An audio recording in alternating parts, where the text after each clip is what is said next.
n'imwe z'ukwa mbere 31 rero nizo guhana baguhanira ayo makosa wakoze yo kutuzuza ariko amenshi araturuka ku mbogamizi twiteye nibyo nari ndimo kuvuga twirinde rero kwitera imbogamizi tuzitewe n'abandi ariko se ku bantu babonye KYC nabo basubiramo kweditinga iyo bafite ikosa kuko iyo wayibonye hari igihe uba warayujuje nabi bigatuma itemerwa icyo gituma itemerwa rero nicyo ugomba guhiga ugakosora ngira ngo icyo ngicyo wakigarukiriza aho ngaho okay. Hari amakosa bitera hari n'amakosa ya systeme iyo ari amakosa ya systeme ni hahandi bakongera iminsi nk'ubwo ibyari bikosamye kuri uwo narabikosoye ariko tugumya kubona imbogamizi za systeme ndagabimubwira ariko hari aho mbiripotinga iyo biripotinze bo bareba ibyo utagize mu ruhare akaba ari byo niyo iyo minsi bamwongeje none abandi mwakoze iki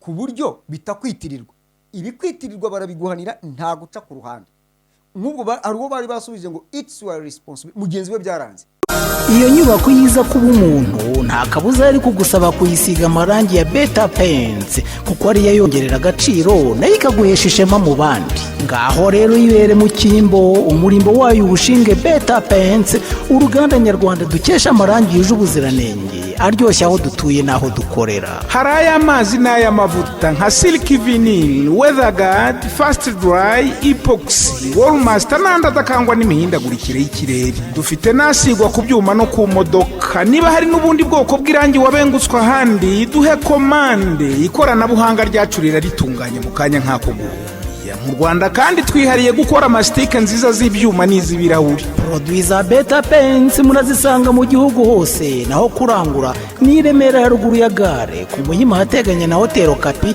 mu Gakiriro ka Gisozi hafi y'Umukindo House hari kandi ni Rubavu hafi y'urusengero rw'Abadive i Musanze ni Rusizi ariko n'uwaba ari ahandi mu gihugu hose ashaka kurangura produit za Beta Paints tuzimugezaho kandi tukamutwaza ku buntu ku bindi bisobanuro iyambaza telefone n'urubuga rwacu ubona kuri screen yawe Beta Paints best quality best price good services. Mwaramutse gitondo cyiza mwiriwe gicamunsi cyiza ugoroba mwiza aho muherereye uwo tarakora subscribe ku Ihumure TV ndagutumiye kanda subscribe kugira ngo tubane buri munsi mu nkuru zitandukanye n'ibiganiro ntabwo ndi jyenyine ndi kumwe na Muzehe Tito kenshi ari ubwo tugaruka kugira ngo dufashe abantu ku bijyanye n'aho isi igeze cyangwa se amakuru y'ibigezweho kugira ngo abantu babashe gusobanukirwa muri kumva inkuru zigiye zitandukanye nyinshi kuri social media South Africa, Rwanda, DRC ngo sinzi ngo Abarusiya bavuze sinzi ngo Amerika yavuze sinzi ngo Ubudage bwavuze ariko n'ubundi aho turi ntagahugu gato nyine niyo baza bagasiba ku ikarita ariko ibyo baribeshya kubera ko Imana idufiteho umugambi ukomeye ndetse idufite mu kiganza cyayo ntacyo umwana w'umuntu yakora niyo mpamvu turi amahoro. Tito uri amahoro? Waramutse ute? Neza. Kiramuruzi baraho?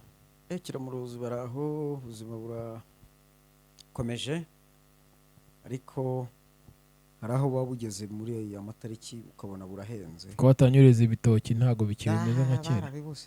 Si nka kera naragiye gushaka ibitoki ndaseka ndayigaragura twajyaga tugera mu rw'ihene tukabirunda aho tukirukira agatoki katarengeje ibiro 12 barabifite by'ibiro 10-12 ntabwo wakabona ku bihumbi 6 dafite 7 reka da uko niko kuri nimushaka gupima ku kilo arakubwira ati kilo ni 500 umuturage ubindikiranyije ntabwo yajya munsi ya 350 isiri ku muvuduko ku rwego rukomeye kubera sinzi rero hano mu mujyi kilo uko kigura ariko nuko bihagaze hari numiwe okay ko harimo akantu ka okay ntabwo tuza gutinda turashaka kwinjira uyu ni umunsi wa nyuma kuko urabanzirizwa n'umunsi umwe usigaye turi kuri update ya Pi ari umuntu wanga ati kagasaza mbona kavuga ibintu bya Pi nibifeiringa ntituzagashyingura ndavuga none bidafeiringa bigasasedinga bizagenda tuzavugira dute azavuga iki biba successful nyine tuzareba igipimo cya mbere turaje tukirore rero ibipimo byo bihoraho ariko hari igipimo tugiye kureba okay abantu bamaze iminsi abamayininga bose aba pioneers cyangwa se abantu bamayininga sinzi niko mubita aba pioneers bamaze iminsi bamayininga ariko hari message babonaga yabwiraga ngo y'iminsi iri mu magambo atukura ibabwira ko hari iminsi runaka igeze hanyuma niba hazaba iki ntabyo nzi niyo mpamvu twakeye mu kiganiro bazanywa icyondo aho gusoma isupu ibintu Imana izaguhira kwitaguhiriye bana zira mayininga babure kubikora ngo bategereje Imana Muzehe Tito yes karibu rero muri payi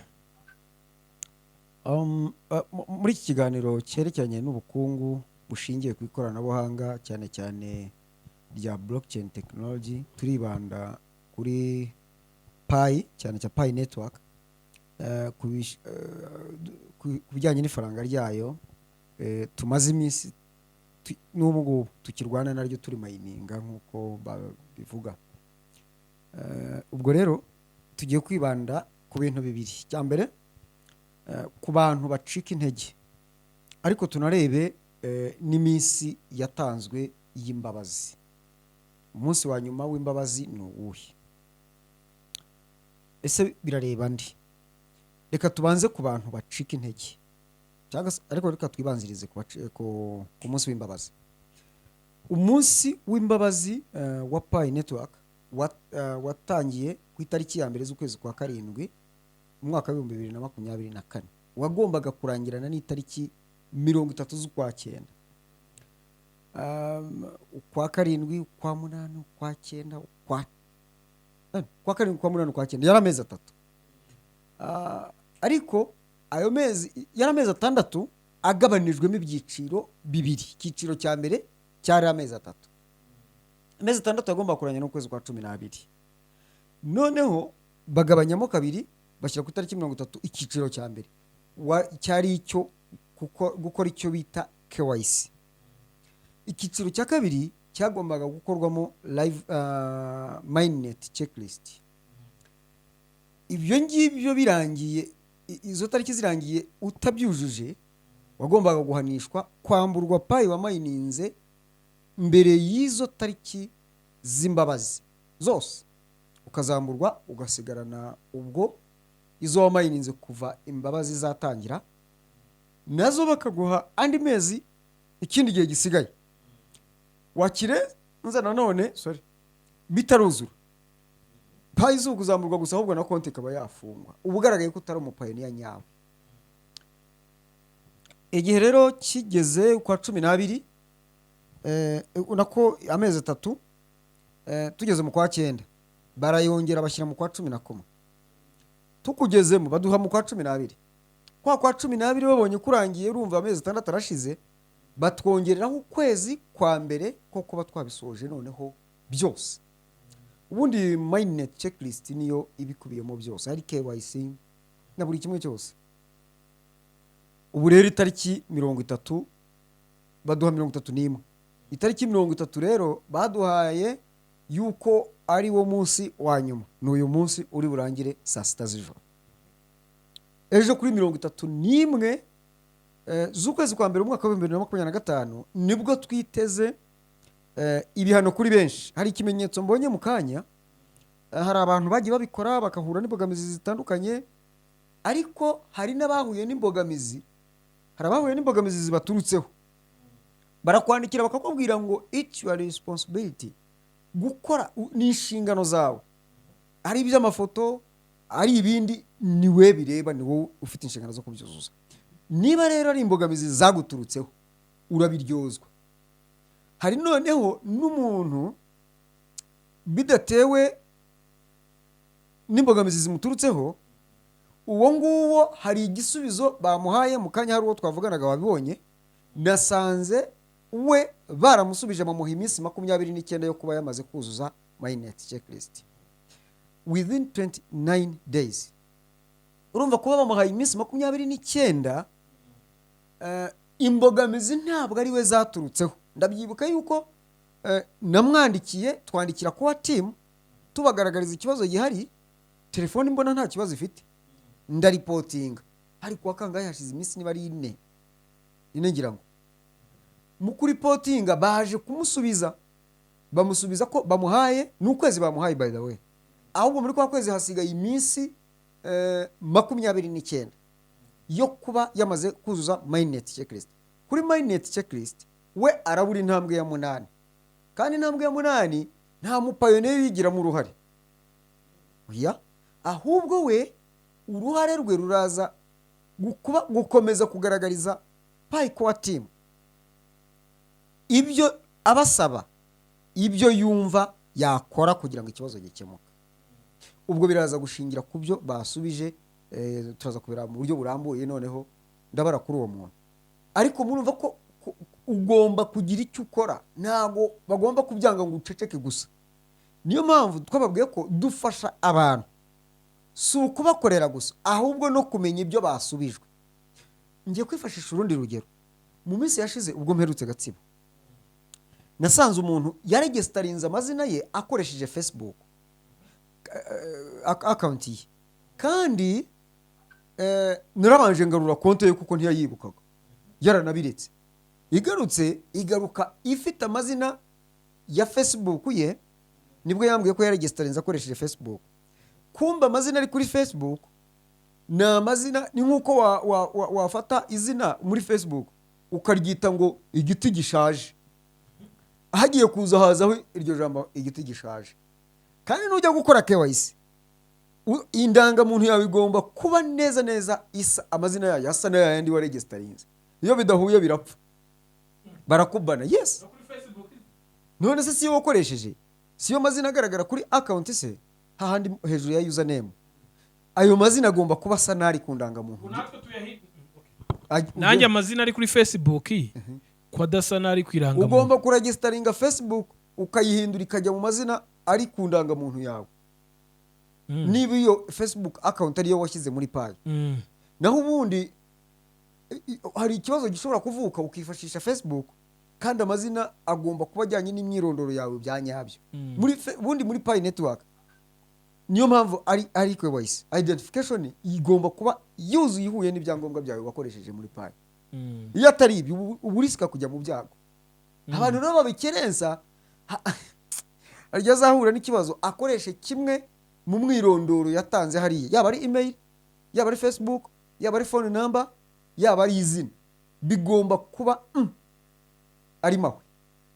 Bidakozwe uri umwe mu bashobora guhura n'ibyago. Uwo muntu rero nsubiyeyo nibwo yaje kunyereka noneho ndoye nawe asa nk'uwabivuyeho, habona biramuyobeye, ndabirora mu bahati ibibazo, mbameze nk'ukora iperereza. Muhati ibibazo nibwo abimbwiye nandikira kwa team nyisobanurira ikibazo ko kimeze, mbinginga mbasaba. Hari abantu batazi no gusaba, rero nicyo kibazo. Ese ubundi baca umugani ngo ushaka umutwara muhakwaho, ubwo uramusanga aho ari. Hari abantu rero bigize niba nabita abahinza birirwa bategeka, no, haguruka, menya icyo gukora. Niba utabishoboye reka ababishinzwe babigukorera. Ndibuka hariya Kacyiru kuri za ministeri kujya gusaba ibyangombwa byaba ari bijya mu mahanga cyangwa kwaka passport n'ibindi, hari amabaruwa bandika. Hari abantu babaga bahari bakwandikira ibaruwa kuko wowe utabishoboye. Yego, ahandi biba ni hehera ku irembo buryo uragenda nuko utabishoboye. Ese ubundi umuntu ari dekararira, si wowe bakudekararira? None se nyine kuki babikora? Rero na hano rwose byanga bikunda hari abantu babisobanukiwe bagomba kubigufashamo niba wowe ugiye kubyitugato wango urabyikorera. Niyo mpamvu benshi babyica, niyo mpamvu rero ingaruka zigiye kubageraho. Umuhungu rero nari bimukoreye ndigendera, ejo nibwo namugezeho nsanga hahandi hari handitse ibintu by'ibizina utamenye bwo kipusi ni hene ni iki yashyize kuri Facebook nyine. Ubwo nabyise amazina sibyo yashyizeho, ariko amazina utamenye n'ibyo ari byo. nsanga bamushyiriyeho amazina ye ya nyayo afite ku ndangamuntu kuko natanzemo n'indangamuntu ye, nsanga niyo yagize ate niyo bamuhaye amazina ye, kumbe nawe ntabyo yabonye. ndavuga nti ngwino hano reba ibyo bagusubije warabibonye, ati ntabyo nzi. aroye asanga bamusubije bashyiraho amazina ye, ikindi twashyizeho na phone number ye kuko yari itariho. ibyo byose ni ibyo dufasha abantu gukora kandi bigatanga umusaruro, ariko abantu babikerenza. iyi tariki bayitanze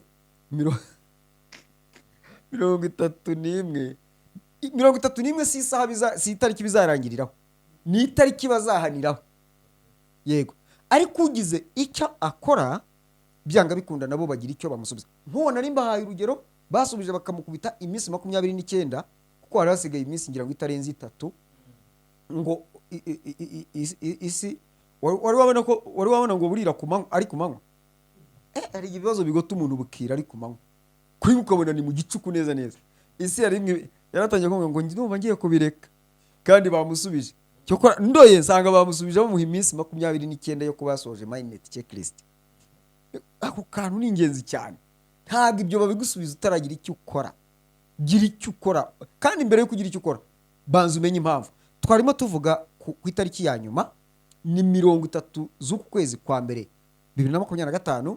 niba uzi ko mindnet checklist wowe wahawe KYC ukaba utasoje mindnet checklist urakubitwa. urundi rugero, hari umuntu ubyutse umpamagara namufashaga ariko yaratarabona KYC, mu gitondo umarambwiye ngo bamuhaye KYC, ndamubwira zana nyigukorera icyambere kumuyobora. ni ibingibi mba mbabwira kwabuza kumbwira ngo nimbafashe kuri telefone. hari abantu babishoboye, nk'ubu hari umuntu umaze iminsi mfasha ari muri Amerika kandi bigenda neza cyane. kubera iki? arasobanukiwe. ariko hari umuntu ni ukuri pe, umuntu arakubwira ko yize na kaminuza, ariko kumuyobora kuri telefone ngo kanda hano na hano, uricuza impamvu yaguhamagaye cyangwa wamuhamagaye. rero niba utabishoboye ngwino, uwo ndamubwiye nti ngwino, kubera KYC ni ikintu cyitonderwa cyane. kwinjira muri payi no gukora KYC ni ikintu cyo kwitonderwa. reba umuntu uri mu mujyi wa Kigali, umuntu bamukoreye KYC ariko mu by'ukuri barujuje. uyu mudamu nakubwiraga bamuhaye iminsi 29. nakasoye KYC ye, mu byo bamushubije harimo nuko nyikosora. noneho ndayikosora, barayifungura ko nta kandi bayifunguye ndayikosora kuko hari ahantu nashakaga tuhageze mbere yuko nsubmitinga KYC, nkanda kuri edit njyamo ndayikosora. uzi ibintu nasanzemo umuntu wari wamukoreye KYC. mwebwe abantu badasobanukiwe ibintu bari mu kubakorera barimo barabatemeraho itaka. yaragiye afata hantu hajya nimero z'umuhanda, yandikamo ngo ra ka ga, za nyuguti ziba ku byapa bimwe na bimwe by'umuhanda muri Kigali. akubitaho za 7 ngira ngo zigera muri 3 zinafatanye. nta hantu tuzi icyapa kimeze gutyo muri Kigali. arangije ageze kuri ntuza kuri province, igihugu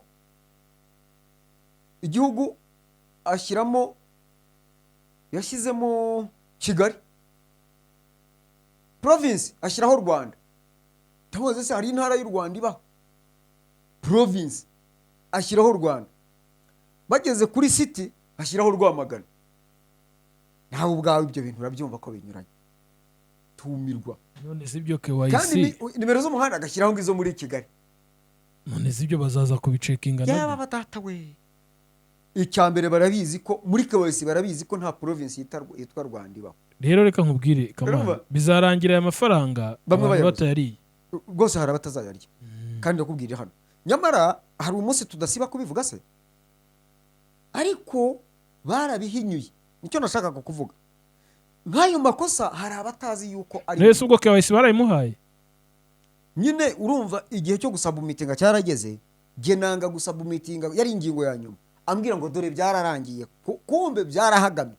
noneho nge nkora ibindi ariko nshaka hahandi hanyuma, kuko mbere yuko submitinga nkora edit, hari aho editing nemeza ku editing bansubiza inyuma, ariko nkabana nazima akantu nkabona banagiyemo akantu mbasaba kurisubmitinga nsanga barakemeye ako barayifungura kumbe nawe ntiyakabonye ndakabona ndafungura ndeditinga nsangamo ayo makosa nkagenda mwereka warebye nibwo yambwiye ati umuntu wanyoboraga wabikoraga aba Dubai ese umuntu uri Dubai niba ari n'umunyarwanda ngo ntago ari umunyarwanda urumva rero kwishinga uwo muntu ngo nuko ari uwo hanze ngo iki hari igihe tugirira icyizere abantu biyongiye nyine bari bamurangije none urumva ko iminsi bamuhaye nibura arahumeka kuko ntahwanye n'umuntu wahawe ufite itariki 31 z'ukwa mbere 31 rero nizo guhana baguhanira ayo makosa wakoze yo kutuzuza ariko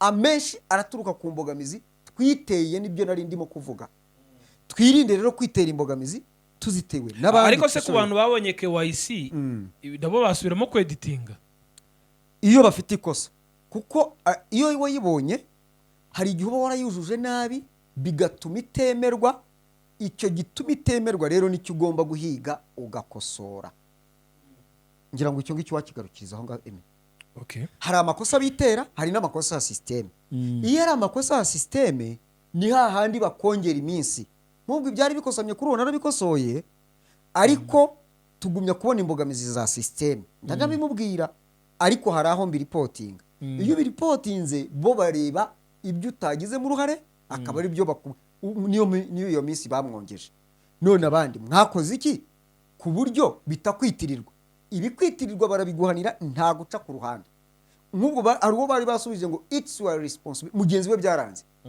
kubera ko yakoreshaga telefone bwa telefone butoya nta muntu nzongera gukora wese afite karaga telefone cyo kora nagakoresha nuzuza ibyangombwa ariko ntago nzongera kwakira niyo waza ufite 100 ntako nzakora rwose mbabwije ukuri ntago karaga telefone gato ntako uzakoresha ntako nakoresha kuri KYC rwose cyambere mbamuhemukira iminsi igenda y'ubusa gusa nanjye mbamomba kuko iyo nkoresha igihe kinini kubitari butanga umusaruro ndinde se wo kudatekereza urinde ntago nabikora rwose inshuro zirenga 3 tumaze kubivuga no kuri video hano ndabivuze nuzu ugafite ngukore KYC nzakubwira ntikigumanira hagati bavuga ariko nakaye kano kamatushe ikuya hari akangaka kadutse kankunganire ebisa amazina atandukanye kana ntago gakora karakora ariko kuri KYC uraruha urasiragira nta musaruro uvamo amashusho bakajya bagusubirishamo za liveness n'ibiki byose ari na telefone nini zisubirishamo liveness ndagira ngo rero nsoze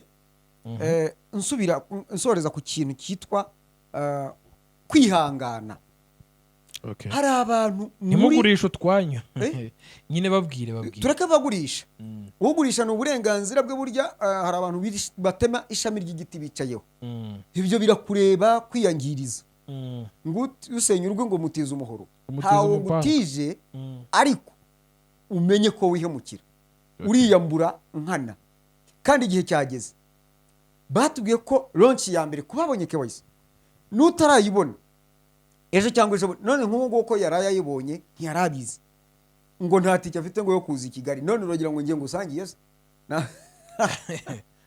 kandi uwo namufashaga ariko bavuze ngo nta kundi kuntu yabigenza iyo uvuze ko nta kundi wabigenza byakurangira nyugaragaje ko utari intore ubundi nta ntore ivuga icyo kiranazira intore sinange binyobere kuri bishoboka byose mbikore neza bakurebereho noneho rero kutihangana ni indwara ndetse ni n'uburozi abantu mwanze kwihangana mukagurisha utwanyu birabareba umunsi pa izagira agaciro gakomeye nibwo muzamenya ngo ugutwi kwihene kumva kugeze mu nkono wanze kumva ntiyanze no kubona hanyuma abandi batihangana ni abantu basiragira bazi ko aribo babyiteye cyangwa niyo baba atari bo babyiteye ntibagire kwihangana ukumva umuntu arakubwiye ngo njyewe ndumva nabivamo ndakugaya ko watinze kubivamo bivemo kujya unese urabiririmba ngo bikoreke ndumva nabivamo iyo ndirimbo bayita ngo iki mbwira icyo bikumarira birakwica mu mutwe ariko mu by'ukuri shakisha impamvu iyo ari yose ituma bidakunda ndagira ngo wenda mbahe urugero rw'umuntu umwe umunsi twahanye gahunda yuko aza nkamusoreza ibyari bisigaye byari ikibazo cya telefone iramunanira nkamubwira ihangane yahereye mu kwezi ntago ndi bukubabwira arakubibwirira namubwiye ko ndi buhamagare muri iki kiganiro, sinamuteguje ariko ibyo ari buvuge sinanabimuha, ariko namubwiye nti ndi buguhamagare uha abantu ubuhamya, wahereye ryari, byakemutse bite. Noneho afite ubu muri uru rugamba muri iki gisato cya payi niwe muntu wa mbere agashya kajyanye na migration kabayeho, reka muze mu mwumve. Nyamara byakemutse yamaze kumbwira ngo arumva agiye kubivamo. Nigeze no kumucyurira ndamubaza nti buriya namakoze nko ku matama, ndamubaza nti ariko ugatinyuka ukakoresha aka telefone utwara imodoka, ufite imodoka? Arandeba bazunguza umutwe aranseka. Reka tumuhamagare mwiyumvire. Naho ubundi hari igihe tuvuga ngo mwihangane mukagira ngo ni ibintu tupfa kwivugira gutyo gusa. Kwihangana bitanga umusaruro. Urumva? Ntabwo yanyemereye, ntabwo namusabye kuvuga amazina ye. Pasiteri mwaramutse? Mwaramutse neza pasiteri? Muranyumva neza? Yego, ni Kamanzi, turi mu kiganiro kuri Ihumure TV. Turi mu kiganiro kuri Ihumure TV. Nari nababwiye ko ndi bubahamagare mukagira ubuhamya muduha ku byababayeho ku bijyanye na Pi Network. Urumwe mu bantu bageze gucika intege uvuga uti ngiye kubireka. Ese ni ibiki wabirekaga kubera iki, byakuruhije bite kugeza kuri uru rwego kuvuga gutyo? Twagira ngo duheho ku buhamya bugira icyo bufasha abagenzi bacu. Barimo kumva cyane rwose. Ibihangane kuva mu kwezi kwa karindwi ndimo kwiruka kuri ibi bintu bimwe kabira bikaba nakunze amafoto bigakunda ku munota wa nyuma ngo telefone ntayo. Wakoreshaga telefone imeze ite? Nakoresha telefone kandi kantu ka Airtel kari bakita nkunganire. Ahubwo niba naho arizo bakoresha abere bashaka telefone zenyewe. Byaje gukemuka bite rero? Nakoreye Nyabugogo biranga, dukorera mu mujyi kabiri biranga, ndetse na Nyabugogo kabiri biranga, Rubangura biranga. Kugeza ubwo naje nkagusanga mu rugo umunota wa nyuma namaze gucika intege ngo ngiye kubitanga rwose. Tubwire uko byakemutse dusoza. Ariko ku munota wa nyuma rero burya Imana ikora ibitangaza bigashoboka. Ariko kutabwira abantu ko ari umuntu wagutije telefone. Umuntu wanyije telefone ariko niyo mpamvu navuze ngo nibashaka telefone. Hari mu ijoro biranga nabwo.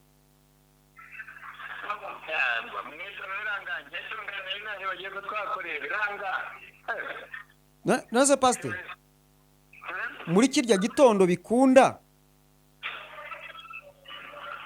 wiyumva gute, kuki wambwiye ngo ugiye kubivamo, wabiterwaga n'iki?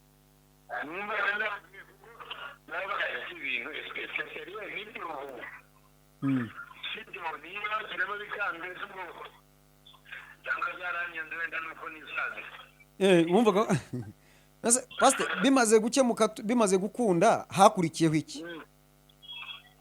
Bimaze gukunda banambwe ko cyenda hagirimo umunani icyenda n'yo mu gitondo karende bagirimo usanga bari bagiyemo ubuzima gusekera kuri roho rwose. Nukuvuga ngo wagize migration bukeye bwaho?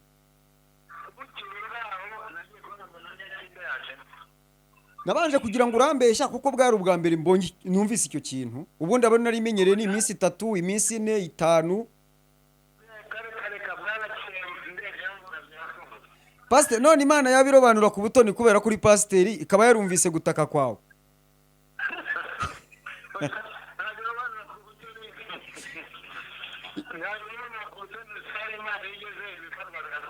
Ese hari isengesho wigeze ubisengera koko? Ntabwo nari kubisengera kuko numvaga ari ibintu bishoboka, ngeze bitonze gatatu kandi ndabona nizabera umurima Urumvaga Satani yarokogabyeho igitera kuziza kuri umukozi w'Imana. noneho rero burya naje igikondo mvuga ngo inshuro niyo yanyuma ngira amahirwe rero mbona birakunze byose bizira abantu babwire ntibacike intege ntibarambirwe ahubwo bakora ibyo basabwa isaha y'Imana nigera bizikubitana. Ariko urumva ko byabaye inshuro ya nyuma koko. Byabaye inshuro ya nyuma kandi Pastor, rero nagira ngo abantu babyumve nta kintu umuntu yakora kugira ngo payize zibe migrated zimuke. Icyo usabwa ni ugukora ibyo wuzuza byose kandi wihanganye. Nkuko wihanganye kuva mu kwezi kwa 7. Ariko no gukoresha ibikoresho bishobotse kandi bishoboye. Nangaga kubyivugira mu magambo yanjye ngira ngo nawe ubwawe ubyivugire.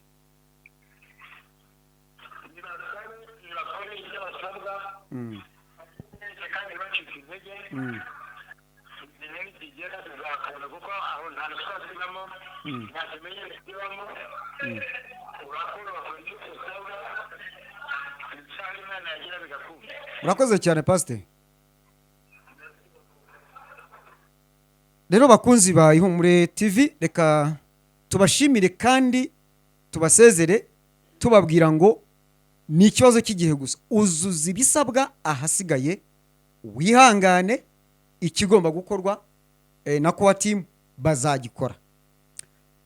Nge ni Kamanzi Tite mwari muri kumwe, abakeneye ko tubafasha nyuma yo kuva mu kiganiro hano tujya kuri hotel Great Hotel mu Kiyovu hariya. Great Hotel Kiyovu ni haruguru ya Ecole Francophone, niho mudusanga kugira ngo tubafashe ibyo mukeneye ko tubafasha. Mbaza ibibazo bitatu. Mbaza ngo uramfasha kuri payi? Ndakubwira nti yego. Ndagusanga he? Birasaba iki? Ibyo bitatu nta kindi. Murakoze, mugire ibihe byiza. Iyo nyubako yiza kuba umuntu nta kabuza ari kugusaba kuyisiga amarangi ya Beta Paints kuko ari yongerera agaciro nayo ikaguhesha ishema mu bandi. Ngaho rero yibere mu Kimbo, umurimbo wayo ubushinge Beta Paints, uruganda nyarwanda dukesha amarangi yuje ubuziranenge aryoshya aho dutuye naho dukorera. Hari ay'amazi n'ay'amavuta nka Silk Vinyl, Weatherguard, Fast Dry, Epoxy, Wallmaster n'andi adakangwa n'imihindagurikire y'ikirere. Dufite nasigwa ku byuma no ku modoka. Niba hari n'ubundi bwoko bw'irangi wabengutswa ahandi, duhe komande. Ikoranabuhanga ryacu ritunganye mu kanya nk'ako mu Rwanda kandi twihariye gukora amastike nziza z'ibyuma n'iz'ibirahuri. Produit za Beta Paints murazisanga mu gihugu hose, naho kurangura ni Remera haruguru ya gare ku Muhima hateganya na Hotel Kapi mu Gakiriro ka Gisozi hafi y'Umukindo House. Hari kandi ni Rubavu hafi y'urusengero rw'Abadive, i Musanze ni Rusizi. Ariko n'uwaba ari ahandi mu gihugu hose ashaka kurangura produit za Beta Paints tuzimugezaho kandi tukamutwaza ku buntu. Ku bindi bisobanuro iyambaza telefone n'urubuga rwacu ubona kuri screen yawe. Beta Paints, best quality, best price, good service.